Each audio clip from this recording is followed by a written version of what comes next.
The Reubenites and Gadites had a very large number of livestock.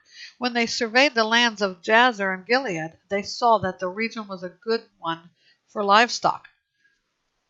So the Gadites and Reubenites came to Moses, Eleazar the priest, and the leaders of the community and said, "The territory of Adaroth, Dibon, Jazer, Nimrah, Heshbon, Eliah, Sebam, Nebo, and Beon, which the Lord struck down before the community of Israel, is good for land for livestock, and your servants own livestock." They said, "If we have found favor in your sight, let this land be given to your servants as a possession. Don't make us cross the Jordan."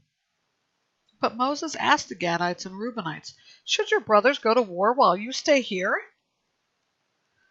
Why are you discouraging the Israelites from crossing into the land the Lord has given them? That's what your fathers did when I sent them from Kadesh Barnea to see the land. After they went up as far as Eshcol Valley and saw the land, they discouraged the Israelites from entering the land the Lord had given them. So the Lord's anger burned that day, and he swore an oath. Because they did not follow me completely, none of the men 20 years old or more who came up from Egypt will see the land I swore to give Abraham, Isaac, and Jacob. None except Caleb, son of Jephunneh the Kenizzite, and Joshua, son of Nun, because they did not follow the Lord completely. The Lord's anger burnt against Israel, and he made them wander in the wilderness 40 years until the whole generation had done what was evil, who had done what was evil in the Lord's sight, was gone. And here you, a brood of sinners, stand in your father's place, adding even more to the Lord's burning anger against Israel. If you turn back from following him, he will once again leave this people in the wilderness, and you will destroy all of them." Then they approached him and said, "We want to build sheepfolds for our livestock and cities for our dependents. But we will arm ourselves and be ready to go ahead of the Israelites until we have brought them into their place. Meanwhile, our dependents will remain in the fortified cities because of the inhabitants of the land. We will not return to our homes until each of the Israelites have taken possession of his inheritance.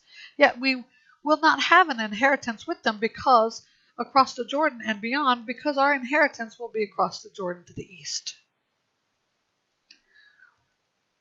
Moses replied to them, "If you do this, if you arm yourselves for battle before the Lord, and every one of your armed men crosses the Jordan before the Lord until he has driven his enemies from his presence, and the land is subdued before the Lord, afterward you may return and be free from obligation to the Lord and to Israel.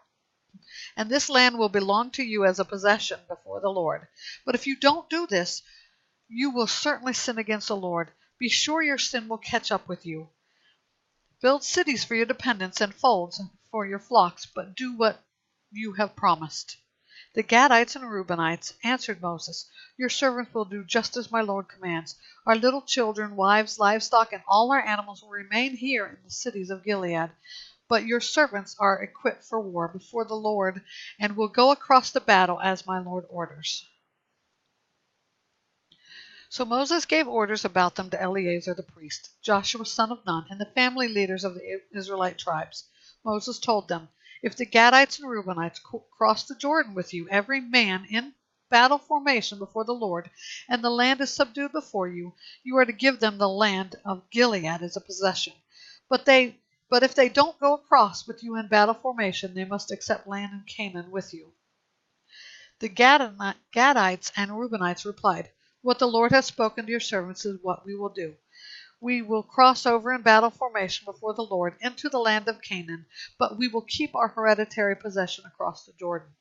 So Moses gave them, the Gadites, the Reubenites, and half the tribe of Manasseh, son of Joseph, the kingdom of Sihon, king of the Amorites, and the kingdom of Og, son of Bashan, the land, including its cities with the territories around them.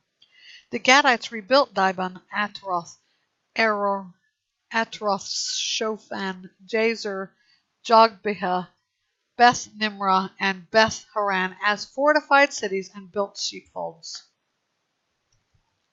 The Reubenites rebuilt Heshbon, Eliah, Kiriathaim, as well as Nebo and Baal-meon, whose names were changed, and Sibmah. They gave names to the cities they rebuilt. The descendants of Machir, son of Manasseh, went to Gilead, captured it, and drove out the Amorites who were there.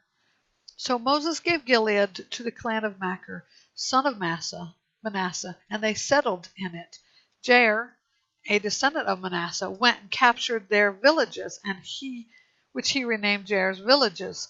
Nobah went and captured Kenath with its villages and called it Naboth after his own name.